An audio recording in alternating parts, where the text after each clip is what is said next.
안녕하세요. 술술 풀리는 소통의 신세계 저자 김영기 교수입니다. 저는 조직 리더십 코칭원의 교육회사입니다. 그 대표로 있고요. 고려대학교 경영대학원이나 연세대 코칭 아카데미에서 강의 교수로 학교에서 강의하고 있습니다. 또 기업에는 삼성전자, LG전자, 포스코, 또 공무원 인재개발 이런 다양한 곳에서 지난 20여 년간 강의를 쭉 해오고 있습니다. 내 상사이기에 문제의 상사라는 말이 있습니다. 모든 직장인에게 자기 상사가 되면 지시도 하고 또 평가도 하고 그래서 갈등 관계가 되기 쉬운데요. 이 책은 직장에서 가장 중요한 직장 상사에게 어떻게 좋은 관계를 유지하고 있을까? 20대 직원처럼 새로 신입되는 후배 직원들을 어떻게 갈등 없이 이끌 것인가? 직장에서 회의나 고객을 설득할 때 어떻게 효과적으로 설명하고 또 오케이를 받아낼 수 있을까? 이런 내용들을 자세하게 다루고 있는 책입니다.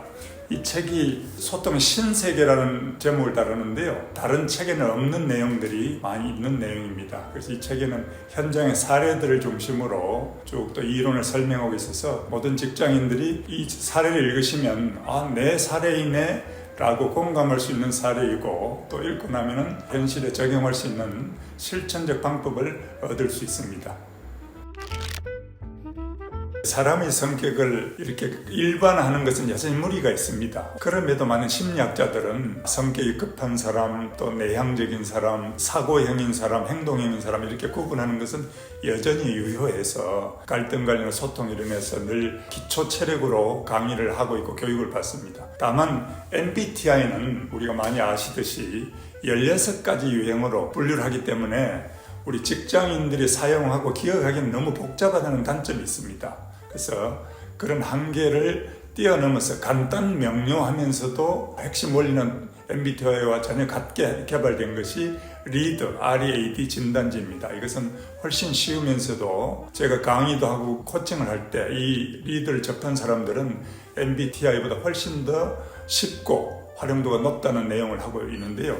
그 내용이 우리 여기 책에 자세히 설명되고 있습니다. 리더분들 중에는 이런 말씀을 하시는 분이 있습니다.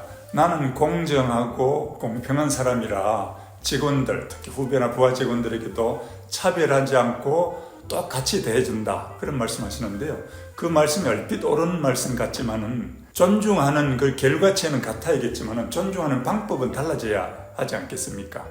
예를 들면 칭찬을 하더라도 성격이 털털한 직원에게는 김대리 요즘 열심히 일해줘서 고마워요 이렇게 해도 칭찬 효과가 나지만 분석 경력 꼼꼼한 직원에게는 그렇게 하면 칭찬 효과가 나지 않습니다.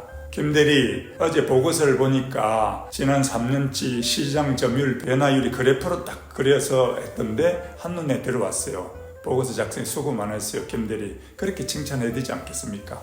이 책에서는 칭찬 기법, 꾸지람을 하는 기법, 기타 업무적 소통하는 그런 기법들이 자세하게 직원들의 특성에 맞게 상대방의 적합한 방식이 무엇인가 이런 걸 잘 설명하고 있습니다.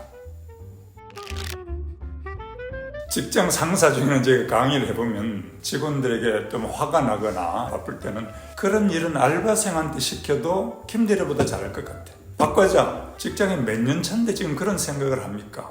머리는 장식으로 달고 다닙니까? 이렇게 말하는 경우까지 있어요. 이렇게 말하면 부하 직원이 얼마나 밤잠을 설칠 정도로 속상하겠습니까? 그렇다고 해서 직원이 사표를 낸다고 하면 상사가 나를 힘들게 하는데 직원이 사표 내는 건 너무 억울하지 않을까요? 이런 경우에도 이 책에서는 상사에게 감정적으로 반발하지 않고 해결할까 하는 방법이 있습니다. 나에게 말을 심하게 하는 사람에게는 3가지의 대화 방법이 있어요. 하나는 수동적인 방법, 패시브라고 합니다. 이거는 예컨대 고양이 앞에서 지가 움츠리고 꼼짝도 안 하는 것에 비유할 수 있겠죠. 반면에 공격적인 것, 어그레시브라는 것은 쥐가 고양이에게 덤비는 것입니다. 예컨대 상무님은 무엇이 그리 대단해서 그렇게 말을 하십니까? 부하 직원은 인격도 없다는 말입니까? 이렇게 하는 것이 공격적인 것이고 쥐가 고양이한테 덤비는 형국이 되겠죠. 그렇게 되면 직장 생활이 얼마나 힘들어지겠습니까? 이런 방법도 효과적이지 않습니다. 가장 바람직한 것은 assertive라고 해서 수동적이지도 않고 공격적이지도 않고 자기를 중립적으로 표현하는 방법입니다. 이렇게 상사에게도 말을 하면 상사도 뜨끔하고 반성하게 됩니다. 그래서 이 책에는 감정적으로 반발하지 않으면서도 서로 입장을 존중하는 대화를 이끌어가는 그런 기법들이 자세히 설명되고 있습니다. 직장인들을 힘들게 하는 것은 일보다 관계 갈등입니다. 80 내지 90%가 설문을 해보면 그렇게 답변하고 있거든요. 근데 그 관계 갈등이 예를 들면 업무적으로 의견이 상충되거나 또 칭찬거리가 없는 사람처럼 나를 힘들게 하는 사람에게 좋은 관계를 유지한다는 것이 얼마나 어렵고 좀 답을 찾기 어려운 우리 현실적인 주제입니까?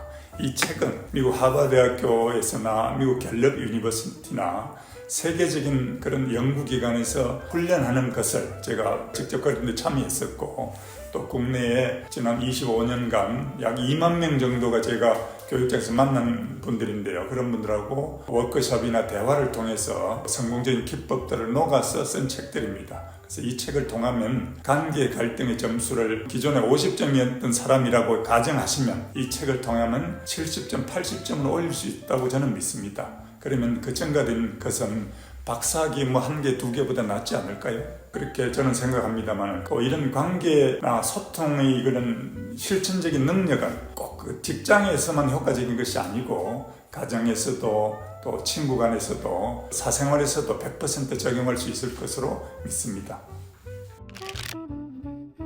우리 독자님들은 저에게는 참 얼마나 귀하고 반가운 분들입니까? 그래서 제 책을 통해서 실질적으로 좀 더 행복해지시고 직장에서도 좀 더 유능한 구성원으로 되시기를 소망합니다.